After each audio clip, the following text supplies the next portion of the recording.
What is up, guys? This is Cruz to a New Age Wall Street, and today we're gonna learn how to read an options chain. One of the very basics of trading options, what you need to be able to do is to learn how to read an option.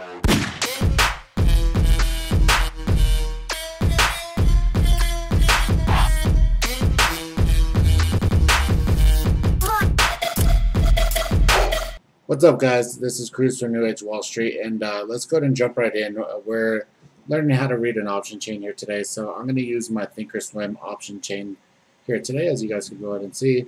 This one, just to give some background as far as the way the option chains look. I don't like the way the Thinkorswim option chain looks. It's really dark. Usually, I'm all for the dark. I'm all for the, not colors and what have you, but uh, I use DAS to execute on, and the DAS option chain is a lot nicer because it has a lot of bright colors, and it lets you just out of the corner of your eye see things a little bit more quickly, just because of the color. And this gives a little bit more room to error because everything's almost one color. It's all gray or black. So besides that, though, this is the way that any option chain will pretty much look. Um, So most of the time it'll come close like this first. You'll either have on the left, you'll have where I'm pointing at right here, you'll have the expiration dates. So there are weekly, so just about every week you'll have expiration dates. The third Friday of the month is the monthly expiration date, and then it just keeps on going out further. So um, now Thinkorswim has a little bit more features as far as the options tab and sales. It has statistics, for like open interest and things like that. So that's a little bit more exotic and more um, something we could get into detail later. But just as far as reading the actual option chain, you'll either on the left have the actual expiration date, so you'll have it'll always be a Friday, right? And then or you'll have tabs across the top that'll have different dates as well. So you click on the tab, right? And then here in the middle, so always in the middle, you'll have the expiration date again. So you have it right here, and then you'll have it right in the middle.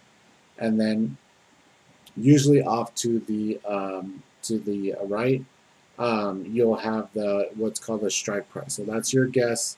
A strike is basically your guess where the ticker is going to get to. So that's your speculation on what price the underlying ticker will move to. And so on Thinkorswim, it's pretty nice because you're able to kind of filter it by how many you want inside and outside the money. So you can make it really quick and just have 4 of them. If you're trying to do some analysis and you want to see kind of further outside the money, you do 14, or you could do all of them that have open interest on, and there's tons. So we're looking at Shopify right now. And so you could kind of mess with this, and it'll keep the strikes. The bigger the number, the more outside the money that you'll be able to see. Now, usually in most option chains as well, it'll be different colors. So like here on the put side, so the puts are when you're speculating that the underlying ticker will go down, right? If you're longing puts, now that means that as the price gets higher, the strike price gets higher, the further out the money it gets. If the price were to go below, into the black here in the other color, that means it's actually going to be in the money. And then vice versa for the calls. So the calls are where you're speculating that the underlying ticker is going to move in a positive direction, or the price action is going to move higher. So the lower numbers, right, the lower strike price, it's going to be a different color outside the money than it is in the money, and just gives you a nice representation to keep everything, especially like when you're scrolling through a bunch of them. So like if you have where this is all of them, you'll see where it's different colors like this, and then all of a sudden you'll see like where the underlying ticker is actually doing business at. Now this is the way I like to set up mine, right? So there's a couple different ways that you could set up your own, and this is the way I like setting up mine. So on the put side, this is the bid, the ask for the put side. So this is where where you could go ahead and buy on the market. You go ahead and sell on the market as well, if you wanted to. And then these, the spread in between in it. Now, this also, so right here on Thinkorswim, this has the underlying information here, where it has the last order that went through, the net change for the day, bid and ask for the actual underlying, and then the volume of the volume that it's done on the day. So it also has the open price, the high of the day, the low of the day as well. Just nice information to keep if you need to as well. Now, as well, on the call and the put side, you'll have the last price here, where the last price of the contract that went through that was sold or bought. So that's really good to know, where because this will move, right? So this will the underline will be moving, and it doesn't necessarily mean that there's contracts that are being filled and what have you. So this is a good indicator to look at where the last actual contract was sold at. Now, it doesn't show me right now, and I don't know why it's not showing me right now, but there should be. I think I took it out for some reason, but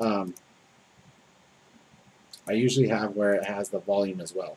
So I like to have the volume in here, and that tells me how many contracts of that strike price have been sold and bought or transacted on the day.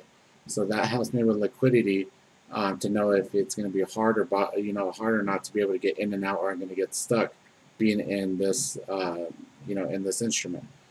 Same thing on the left side here, guys. So this is for calls, bid and ask market for the calls, and then the volume for the contracts that it's actually done, and the last price. This should actually be moved around a little bit. And that's pretty much it as far as the actual reading and option chain. Now on my desk, the option chain has buy, so it has buy to close or buy to open. So if you're just starting out with options, you're always buying to open and you're always selling to close. So writing options and selling selling contracts, like shorting them is something that's way more exotic, that takes a bunch of buying power, and is something that is more advanced for more advanced traders.